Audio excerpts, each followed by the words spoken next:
पुत्र थे मरीचि, अत्रि, अंगरा, पुलस्त्य, ऋतु, भृगु, इनों के साथ विवाह होता है और भगवान कपिल को प्रणाम करके जंगल में चले जाते हैं। अब उस विमान में माता देवहूति और उनके पुत्र भगवान श्री कपिल हैं। माता देवहूति ने एक दिन भगवान कपिल को जाके प्रणाम किया है और माता जी कुछ प्रश्न करती हैं, बड़ा सुंदर प्रश्न है। और माता देवहूति ने कहा, हे पुत्र, मेरे कुछ प्रश्न है, उनका उत्तर दो। कपिल ने कहा, माँ पूछो। सामने आसन दिया और माता जी ने बड़ा सुंदर यहाँ प्रश्न किया। निर्विण्णां नितरां भूमन् असद इंद्रिय दर्शनात् एन संभाव्यमानेन प्रपन्नान्धं तमः प्रभो। माता देवहूति कहते, हे पुत्र कपिल, जितना सुख मुझे मिला संसार में किसी को नहीं मिला होगा। हे पुत्र, मेरा जन्म हुआ महलों के अंदर, मेरे पिता मनुष्य देश के सम्राट नरेश, मेरा पति हुआ तो कर्दम जैसा तपस्वी, पुत्र हुआ कपिल तुम्हारे जैसा ज्ञानी, और मेरी बेटियां हुई तो अनसुईया और अरुंधति जैसी महान पतिव्रताएं, दामाद मिले तो भृगु और वशिष्ठ जैसे, भाई मिले तो प्रियव्रत और उत्तानपाद जैसे महान सम्राट। देखो ये बातें इसलिए हम यहाँ पर कर रहे हैं, माता जी कर रही हैं कि सब सुख सबको नहीं मिलते हैं। किसी की बेटी अच्छी है तो बेटा बड़ा दुष्ट निकलता है, महाराज बेटा बातें नहीं करता है, ये समस्या है। हाँ तो प्राय बेटा बेटी दोनों अच्छे हैं पर पतिदेव वो अलग ही स्वभाव के किसी किसी को मिले, और सब ठीक है तो दामाद को 10वां ग्रह माना जाता है। दामाद को 10वां ग्रह शर्मा जी माना गया है।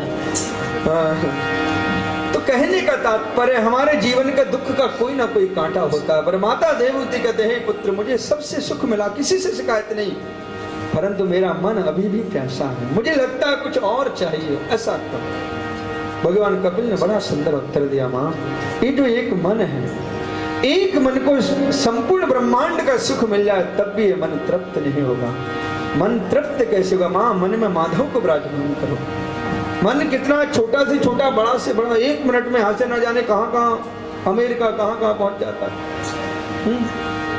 और भगवान भी छोटे से छोटे, बड़े से अणु अणियान महतो महिया। माँ मन में माधव को बैठा रहो। माँ एक ही चाबी है, ध्यान दीजिएगा, बड़ी अच्छी बात है। जिससे ताला बंद होता है उसी से ताला खुलता है, एक ही चाबी होती है। मन यदि संसार में डूबा हुआ है, लगा हुआ है, तो हम बंधे हुए हैं, और वही मन यदि गोविंद के चरणों में लगा है तो हम मुक्त हैं। हे माँ, मन से ही बंधन है, मन से ही मुक्ति है। माँ ने पूछा है, बेटा मन में प्रभु कैसे आए? तो भगवान कपिल ने कहा, मन संतों का संग करना चाहिए, भक्तों का संग करना चाहिए। तो संतों के लक्षण क्या है? तो भगवान कपिल लक्षण यहाँ पर बतलाए संतों के।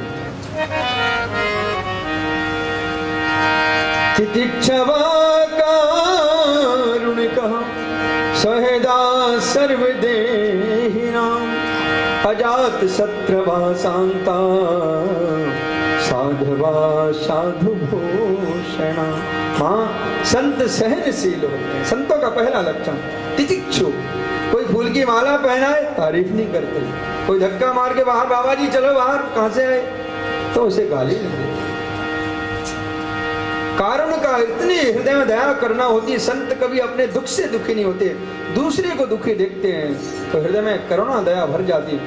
पर दुख द्रवय संत सुपनीता, संत हृदय नवनीत समान। सहृदा सर्वदेहिना, प्राणी मात्र में अपने प्रभु का दर्शन करते हैं, इसलिए वो किसी से द्वेष नहीं करते। आपने देखा होगा कभी कभी हम भोजन करते हैं तो जीभ कट जाती है, कभी कभी सबके साथ हुआ होगा। तो कभी आपने दांतों से कहा कि दुष्टो तुम 32 हो, वो अकेली है, चाहे जब काट ले तो। हथौड़ा लेके दांतों को तोड़ा नहीं? तोड़ा। क्यों नहीं तोड़ा? हम जानते हैं जीभ कटी तो कष्ट हमको हुआ, दांत तोड़ेंगे तो कष्ट हमको ही होगा। संत इस तात्विक दृष्टि से जानते हैं, जो प्रभु मेरे अंदर है वो इसके अंदर बैठे हैं, मैं इसको कष्ट दूंगा, इसको नहीं, इसके अंदर जो मेरे प्यारे प्रभु बैठे हैं उनको कष्ट होगा, इसलिए वो किसी से द्वेष नहीं करते। निज प्रभु मैं देखहि जगत कहीं सन करहि विरोध, सहृदा सर्वदेहिना, प्राणी मात्र में अपने नाथ का दर्शन करते हैं। इसलिए स्वहृदा सर्वदे अजात शत्रु वो कहलाते हैं। माँ ऐसे संतों की शरण में जाओगी जो मेरी ही कथा कहते, मेरी ही चर्चा करते, मदाश्रया जिन्हें एकमात्र मेरा ही आश्रय है, तो मेरे बारे में ज्यादा सुनाएंगे। सतां प्रसंगा मम वीर संविदो भवन्ति हृत कर्ण रसायन कथा तज्जोषनादाश्वपवर्ग वर्तमनि श्रद्धारते भक्ति अनुक्रमश्यति।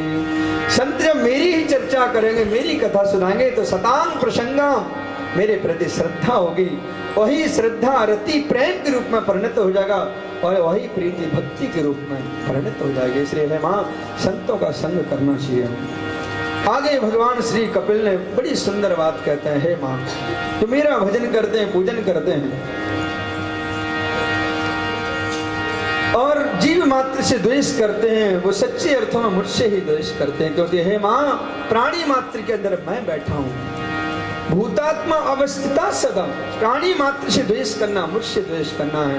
भगवान कपिल यहाँ साधना का स्वरूप बतलाए हैं। साधक को पवित्र भूमि का चयन करना चाहिए, प्रभु का ध्यान कैसे करना चाहिए कपिल भगवान बतलाए हैं। और उसके बाद माता जी ने पूछा, है पुत्र जो प्रभु का भजन नहीं करते उनका क्या होता है। भगवान कपिल ने कहा, माँ मत पूछो ऐसे प्राणियों की दुर्दशा। जीव नारकीय जीवन जीता है लेकिन प्रभु का भजन नहीं करता है।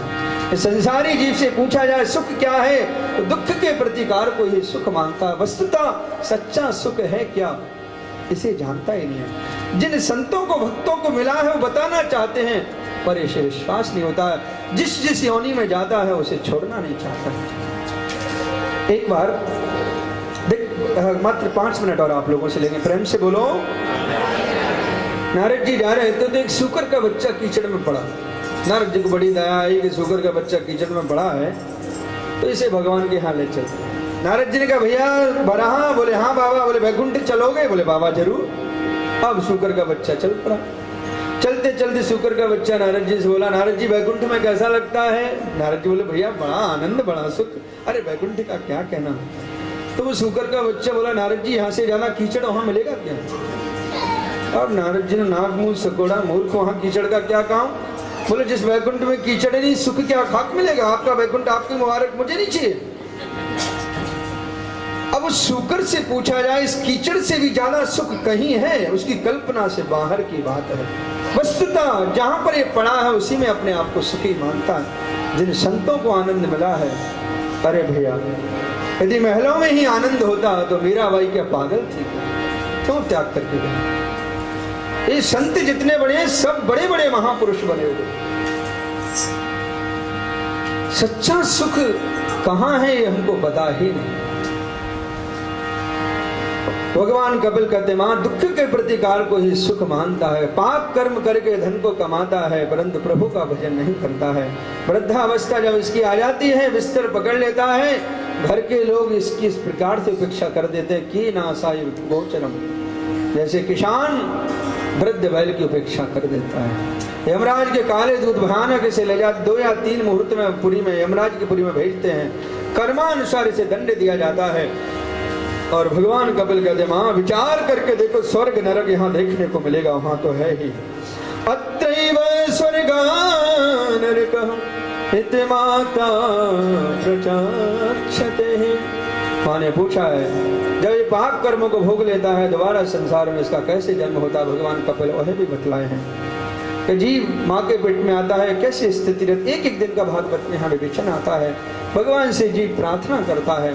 भगवान कपिल बड़ा सुंदर उपदेश दिए हैं। माता देवहूति ने कहा, हे पुत्र तुम्हारे उपदेश का मैंने एक ही सार निकाला कि प्रभु का नाम जिसके मुख पर है वो धन्य है। माता जी समाधिस्थ हुई है। भगवान कपिल माँ को प्रणाम करके सागर की ओर प्रस्थान करते हैं। मूर्ति मार सागर प्रकट हो गए, भगवान कपिल को रहने के लिए स्थान देते हैं। और आज भी मकर संक्रांति पर भक्त जाते हैं और गंगा सागर में भगवान श्री कपिल का दर्शन करते हैं। बोलो कपिल भगवान की। इसके साथ भागवत का 3य स्कंध यहाँ पर विश्राम लेता है, जिसमें 31 अध्याय थे। आइए अब मेरे साथ बड़े भाव से प्रभु को पुकारें।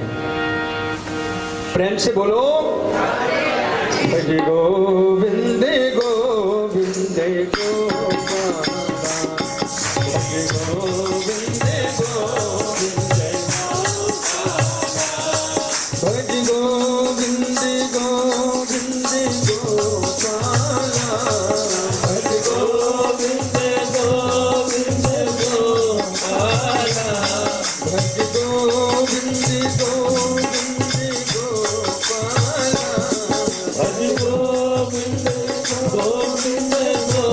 लाला भजे मुरली मनोहर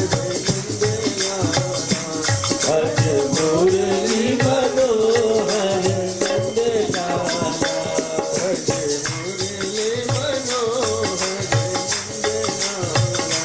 भज मुरली मनोहर नंद लाला दरबार में बंसी बाजती गए मिटाए जाते हैं दुनिया के सताए लोग यहाँ सीने से लगाए जाते हैं।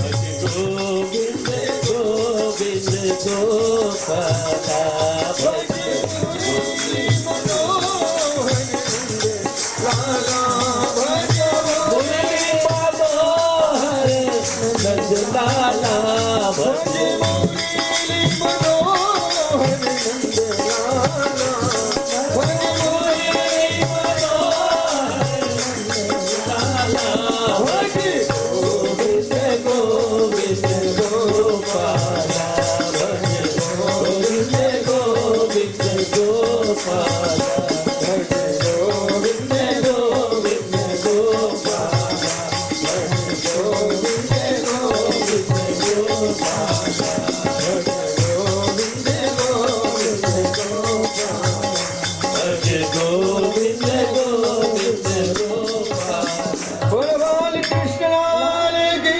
राधा रानी की जय जय श्री राधे। सबके लिए बहुत बहुत धन्यवाद। जय श्री राम।